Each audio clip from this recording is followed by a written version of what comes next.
आहे की पहिली गोष्ट म्हणजे हे जातीपातीचं जे राजकारण सुरू झालंय स्पष्टपणाने सांगतो हे बंद करा.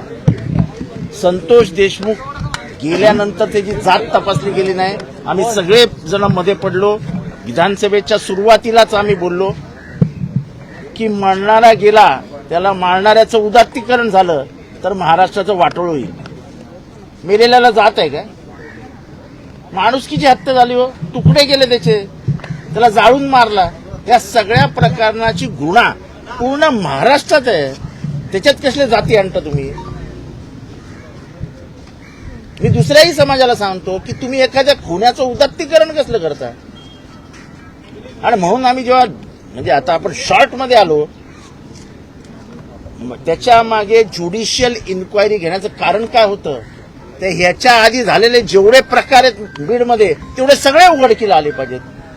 त्याच्या क्रिमिनल लिंक्स आहेत, राखेचं राजकारण, तिथल्या सगळ्या धंद्यांचं राजकारण, तिथे आजपर्यंत झालेल्या सगळ्या हत्या, त्या हत्यातले आरोपी, त्या सगळ्यांची चौकशी झाली पाहिजे. आपण इतके स्वतःला कोंडून घेत आहोत जातीपातीमध्ये की ह्या चौकशीची वाट लागेल वाट. एकीकडे कायदा हातात घेण्याची जर भाषा होणार असेल तर मग संविधानावरतीचा आपलाच विश्वास नाही असं आपल्याला बोलावं लागेल. आमचं म्हणजे मला माहित नाही मी यांच्या वतीने बोलतोय. संविधानातली कुठलीही तरतूद बाजूला करून कायदा हातात घेण्याची भाषा योग्य नाही. आम्ही कॉन्स्टिट्यूशनली संविधानात्मक पद्धतीने धनंजय मुंडेंचा राजीनामा मागतोय आणि 302 मध्ये वाल्मिक कराडला आरोपी करावा ही स्पष्ट मागणी आमची पहिल्या दिवसापासून. आमची आजची मागणी नाहीये. आमच्याबरोबर धस आहेत, धस पण बोलतील. आमच्या सगळ्यांची ही मागणी आहे की 302 मध्ये वाल्मिक कराड आरोपी झाला पाहिजे. ह्याच्या आधी झालेल्या सगळ्या गुन्ह्यांची चौकशी झाली पाहिजे. आणि त्याचबरोबर सोमनाथ सूर्यवंशीची झालेली हत्या ही तितकीच गंभीर आहे. ही क्रिमिनल मर्डर आहे, तो इन्स्टिट्यूशनल मर्डर आहे. इन्स्टिट्यूशनल मर्डर झाकू नका, ह्याच्यापुढे पोलिसी राज येईल. संतोष देशमुखच्या हत्या प्रकरणात सर्वात जास्त चूक जर कोणाची असेल तर महाजन नावाच्या अधिकाऱ्याची होती, जी मी विधानसभेत बोलून दाखवलेली. तेव्हा महाजनची बाजू सरकारने घेतली. त्याच महाजनची काल बदली करावी लागली. महाजननी जर अशोक चव्हाणांची अॅट्रॉसिटी घेतली असती तर हे प्रकार झालाच नसता. हाच महाजन बापू अंधळे मर्डर केसमध्ये चौकशी अधिकारी होता.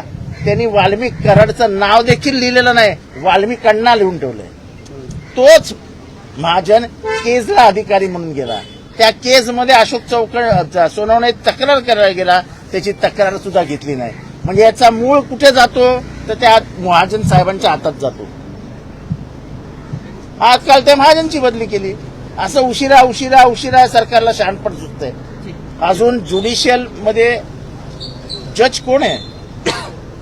अधिवेशनाला संपूर्ण महिला व्हायला आला, अजून जजचं नाव येत नाहीये बाहेर. परभणीच्या जजचं बाहेर नाव येत नाही. अजून त्या मस्साजोग प्रकरणाच्या जजचं नाव बाहेर नाही. म्हणजे चौकशीचं नेमकं तुम्हाला करायचं काय हेच या सरकारकडनं स्पष्टीकरण होत नाहीये. आमचं स्पष्ट मत आहे, सरकार धनंजय मुंडे आणि वाल्मिक कराडला वाचवण्याचा प्रयत्न करतंय. परभणीमध्ये काही पोलीस अधिकाऱ्यांना वाचवण्याचा प्रयत्न करतंय. This is not a police state, this is a democratic state. आणि इथे संविधान आणि लोकशाहीचा सन्मान राखला गेला पाहिजे.